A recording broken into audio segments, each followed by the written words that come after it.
ములక్కాయ ఎండు చేప పులుసు చేసుకునే విధానం. ఫస్ట్ మనం కొన్ని ములక్కాయలు, టమాటా, ఉల్లిపాయలు అండ్ ఎండు చేప నేను నానబెట్టుకుని కడిగేసుకున్నానండి. చింతపండు నానబెట్టాను. ఇప్పుడు ఎలా చేయాలో చూద్దాము. ఆయిల్ హీట్ ఎక్కింది కదండి. హీట్ ఎక్కాక కొంచెం పసుపు వేసుకోవాలి. ఫస్ట్ ఎండు చేపలు అంటుకోకుండా ఉండడానికి. ఇప్పుడు డ్రై ఫిష్ వేసుకున్నాం.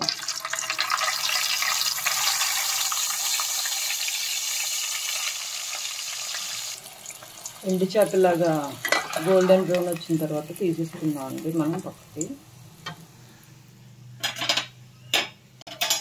ఇప్పుడు ఇందులోనే ఆనియన్స్ వేసుకున్నాం. ఇదేంటంటే డ్రై ఫిష్ వేపాం కదా, దాన్ని మరి పొట్టులా వచ్చింది. ఈ ఆనియన్స్ వేసిన తర్వాత కొంచెం సాల్ట్ వేసుకుని ఇందులో కొంచెం పసుపు వేసుకోవాలండి. ఇది బాగా మగ్గనిద్దాం ఒక 5 minutes. ఇప్పుడు ఇందులోనే టమాటా కూడా వేసుకున్నాం. రెండు కలిపి మూత పెట్టి మగ్గనిద్దామండి. ఇలా ఆనియన్స్ అండ్ టమాటా మగ్గిపోయిన తర్వాత మనం ఇప్పుడు ములక్కాయలు వేసుకున్నామండి.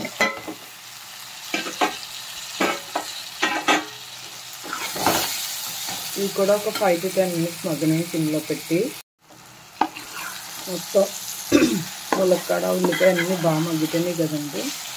ఇప్పుడు మనం కారం వేసుకున్నాం.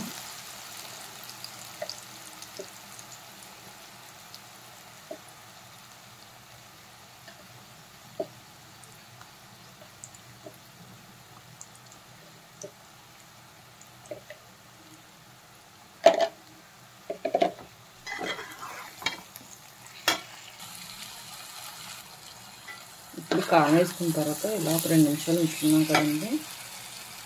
ఇప్పుడు మనం వాటర్ వేసుకుందాం.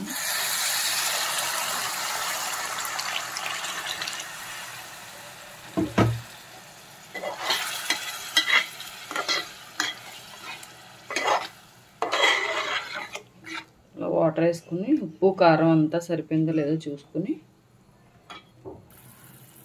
ఇప్పుడు మరుగుతుందండి పులుసు. మరుగుతున్నప్పుడు 2 చేపలు వేసుకొని మూత పెట్టేసుకోండి. దగ్గరికి అయింది కదండి. ములక్కాయ అది ఉడికిపోయింది మనకి. ఇప్పుడు చింతపండు పులుపు వేసుకున్నాం.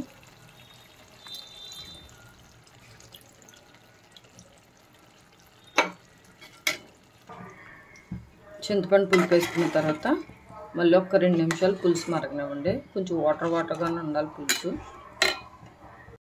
చూడండి పులుసు రెడీ అయిపోయింది. ఇలా ఉండాలి మనకి పులుసు కింద. అప్పుడే టేస్ట్ బాగుంటుంది. మనకి ఎండు చేపల పులుసు రెడీ అయిపోయిందండి.